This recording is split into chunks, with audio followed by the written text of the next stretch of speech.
আজকে আমার শ্বশুর বাড়িতেও রান্না পুজো। অবশ্য ব্যাপারটা হচ্ছে একটু আলাদা। আলাদা বলতে কি ওখানে মানে ওই মাকে হেল্প করার অনেকগুলো লোক আছে। লোক বলতে এখন তো আমার শ্যালকের বিয়ে হয়ে গেছে।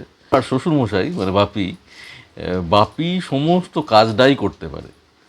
হ্যাঁ, মানে সে মাছ ধোয়া থেকে আরম্ভ করে মাছ ম্যারিনেট করা বা বলুন এই সমস্ত আনাজপত্র কেটে টেটে দেওয়া, হ্যাঁ সমস্ত ব্যাপারটাই। হ্যাঁ, এমনকি ভেজেও ফেলে। এটা একটা বিরাট সাহায্য আর কি। মানে আর মা তো এখন অসুস্থ হয়ে পড়েছে। আজকে আবার মায়ের দাঁতের যন্ত্রণা হচ্ছে প্রচণ্ড সকাল থেকে। এইমাত্র একটা ওষুধ দিলাম ডাক্তারবাবুকে জিজ্ঞেস করে, কারণ সব ওষুধ তো মায়ের চলে না। তো একটু একটু কমছে বলছে এখন। সকালে বোধহয় ডিসপ্লিনের জলে কুলি করেছিল, কিন্তু সে কুলি করেও সেটা সারেনি। এতক্ষণ পরে মানে উঠে আমায় বলছে, শুয়েছিল একটু নাতির সঙ্গে, চিংপটাশের সঙ্গে আর কাচুর সঙ্গে, উঠে বলছে যে ওষুধ দে। তো বলতে আমি ডাক্তারবাবুর সঙ্গে আলোচনা করলাম আগে, আলোচনা করে তারপর ওষুধ দিলাম। আশা করি কমে যাবে। কোনো প্রয়োজন যেমন আমরা মেলার সময় হয়তো মা খানিকটা করে ফেললো কোনো একদিন, হ্যাঁ সেটা আলু ভাতে ভাত এরকম আর কি, বা কোনো একটা তরকারি হয়তো। তো এই যে এতটা আয়োজন, এর সঙ্গে আর মা খুব একটা আসতে পারে না। মা নিজের মনের মতো করে বিভিন্ন রকম কাজকর্ম সারে, এবং সেটা হ্যাঁ হেল্পফুল, ওর ওর খুবই সাহায্য হয় সেটা। এবং সারাক্ষণ ওই নাতিদের নিয়ে থাকা, এটাও একটা বিরাট কাজ মায়ের। তো তার মধ্যে তো এইগুলো তো একটা বিরাট আয়োজন আজকে, এটা ওকে একাই করতে হবে। এগুলো নিষ্ঠার সঙ্গে ও করে এবং করতে ভালোবাসে।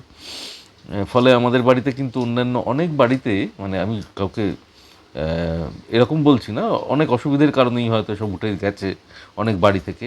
আমাদের বাড়িরই মানে যখন একান্নবর্তী ছিলাম তখন সবার যেটা হতো সেটা আমার জেঠির পরিবার থেকে, আমার কাকিমাদের পরিবার থেকে এই ব্যাপারটা অনেকটা ছোট হয়ে গিয়েছিল, কিন্তু আমাদের পরিবারে এটা চলেই আসছে। তো চলুন পরের অংশ আবার দেখাবো। এখন আলুটা কাটা হয়নি, ঢেঁড়স কাটা চলছে, আলুটা কাটা হলে হবে আর নারকোলটা কাটা হবে, তাহলে ভাজাভুজিগুলো কাটা হয়ে যাবে। তারপর এইবার ভাজাভুজির আয়োজনের আগে বোধহয় ডালটা করে ফেলবে নাকি? হ্যাঁ, চালতাটা ছেঁচে নেবে, ছেঁচে নিয়ে ডালের আয়োজন করে, হ্যাঁ তারপর আস্তে আস্তে ভাজতে থাকবে।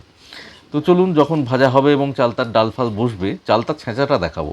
এটাও প্রথম বিয়ের আগে আমাকে ওখান থেকেই ফোনে বলছে যে আমি চালতাটা কাটতে পারতো না, চালতা কাটা শিখছি।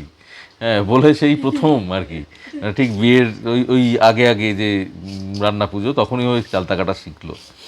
হ্যাঁ, আর খুব সুন্দর নারকোল কাটে, যেটা আমার বাপি করে দিত। আমি তো পারি না, আমি ঢেঁড়স অকম্মার ধারি। তো বাপি করে দিত আগে মাকে, সেইটা ও তো খুব সুন্দর করে নারকোলটা কাটে। নারকোল ভাঙতেও পারে। হ্যাঁ, তো চলুন আবার পরের অংশে আসবো, কারণ অনেকটা বড় করে ফেলবো না আপনাদের সঙ্গে। তবে আমাদের আজকের গল্প আবার আমার মনে হচ্ছে আর কি, এটা সম্পূর্ণ করেই আপনাদের দেখাতে ইচ্ছে করছে। কারণ হচ্ছে মানে পুরোটাই, কারণ হচ্ছে আমার মনে হচ্ছে যে আজকের এই ভ্লগটা আপনারা খুব উপভোগ করবেন। চলুন এগিয়ে যাই। আলু বেশ অনেকটাই কাটা হয়ে গিয়েছে, এবং আগেই তো দেখেছেন কুমড়ো, কাঁকরোল, করলা, তবে ঢেঁড়স আর পটল কাটা এ দুটোও দেখেননি বোধহয়। তো যাই হোক, সমস্ত ভাজাভুজি জন্য যা যা কাটার কথা সব কিছুই কাটাকুটি রেডি হয়ে গেছে। ভাত নেমে গেছে ইতিমধ্যেই, ভাতের ফ্যান গড়াতে দিয়েছে। কাছু চলে এসেছে এই ঘরে ঘুম থেকে উঠে। এইবার এই খাটে উঠে পড়লো, উঠে এবার ঝুঁকে দেখছে কি কি কাটা হলো, মাম্মাম কি কি কেটে ফেলেছে। এখন নারকোলটাকে ছাড়িয়ে নেওয়া চলছে। উপরের শক্ত অংশ মানে খোলার যে অংশটা, সেটাকে ছাড়িয়ে নিয়ে ছোট ছোট করে এই থালায় নারকোলটাকে রাখছে। শক্ত খোলাটা ওপর থেকে ছাড়িয়ে নিলে হয় কি, খেতে সুবিধা হয়, না হলে দাঁতের ফাঁকে ঢুকে যায়। তাও জানি না ছিংপটাশ আর কাচু ওরা যতটা নারকোল ভাজা খাবে বলে লাফাচ্ছে ততটা খেতে পারবে কি না। এই হলো সমস্ত ভাজাভুজি কাটা প্রায় কমপ্লিট।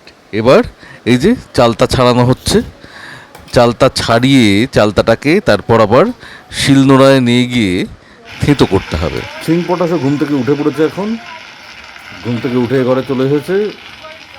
ও একটুখানি ইউটিউবে ভিডিও দেখে নেয়, দেখে নিয়ে মেজাজটাকে ফ্রেশ করে।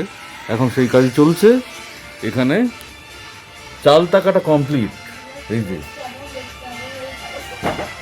চলুন এরপর দেখি। এখন ফুটছে চায়ের দুধ, চা হবে, সন্ধে হয়ে গেছে। পাশের বাড়ি শঙ্করী কাকিমাদেরও হচ্ছে আজকে এই বুড়ো রান্না আছে, কিন্তু ওদের নিরামিষ। আমাদের যেমন ইলিশ মাছ, সেই ব্যাপারটা ওদের নেই।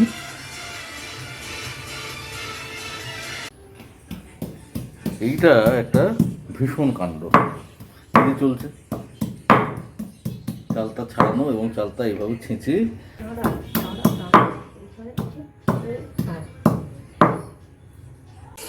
আমাদের চা চলে এসেছে। এই যে চা খাচ্ছি এবং সিং পটাশও এখন চা নিয়ে বসেছে। বাপি প্রায় খাওয়া হয়ে এলো। এই যে সিং পটাশ চা খাচ্ছে দেখুন। এই যে আর ওদিকে ভাজাভুজি আরম্ভ। এই যে শুরু হয়ে গেছে, শুরু হয়ে গেছে। এটা কি ভাবছো গো? ও, নারকোল ভাজা দিয়ে শুরু হয়েছে, কারণ নারকোলের তেলটা বেরোবে। আর এই যে এটা কি ডালের ব্যাপার? আচ্ছা, ডাল উঠলে পড়ে যাচ্ছে। আচ্ছা, ডালও বসে গেছে। এবার একে একে সমস্ত ভাজা শুরু হবে। নারকোলের তেলটা বেরোবে বলে ওই জন্য আগে ভেজে নিচ্ছ? আচ্ছা, নারকোল ভাজার আগেই নিয়ম। আচ্ছা, আমাদের ডালটা হয় একদম চাপ মুসুর ডাল। আর মানে চালটা তো থাকেই। অসাধারণ টেস্ট মা মনসার রান্না।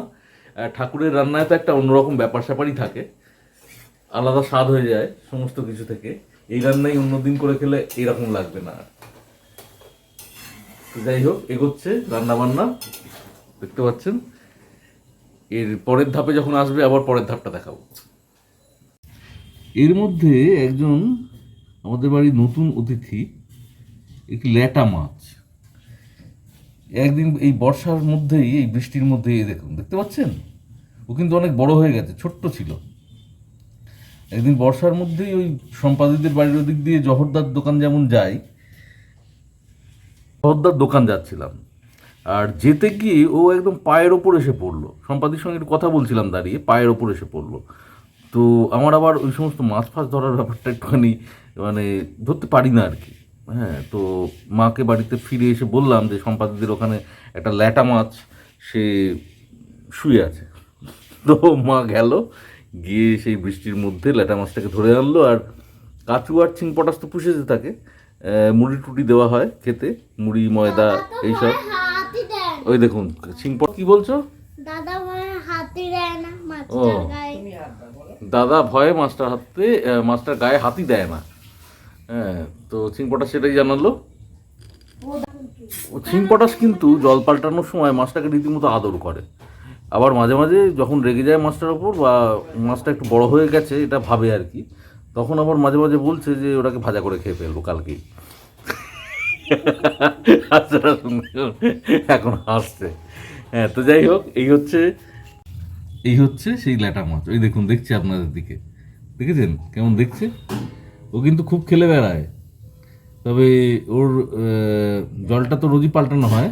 সে চিং পটাশ আর কাচু প্রায় 3-4 বার পাল্টে দেয়, মাঝে মাঝে আবার পাল্টায় না, তখন মাকে পাল্টাতে হয়। কালকে না পরশু দিন রাতে আমি একবার পাল্টেছি, তবে সেটা খুবই কম, ওরাই পাল্টায়। হ্যাঁ, এই চলছে ওকে নিয়ে। এই যে মাছ খেলা করছে, আর ও একটু বড় হয়ে গেছে। ভাবছি ওরও জায়গাটার একটা পরিবর্তন করব, একটা বড় জায়গা ওর জন্য এনে দেব। দুরন্ত শিশুর খেলা নদী তীরে, আম্রকুঞ্জে, পুষ্প কাননে। দূরে ওই মাঠের পথে পথিক চলেছে, পাখিদের সান্নিধ্যে কেউ বসে আছে কুজনে বিভোর। চারিদিকে বায়ু হিল্লোল, জলকলতান। আমাকে ডেকেছ কেন এই দৃশ্যে? আমি কি রাখাল?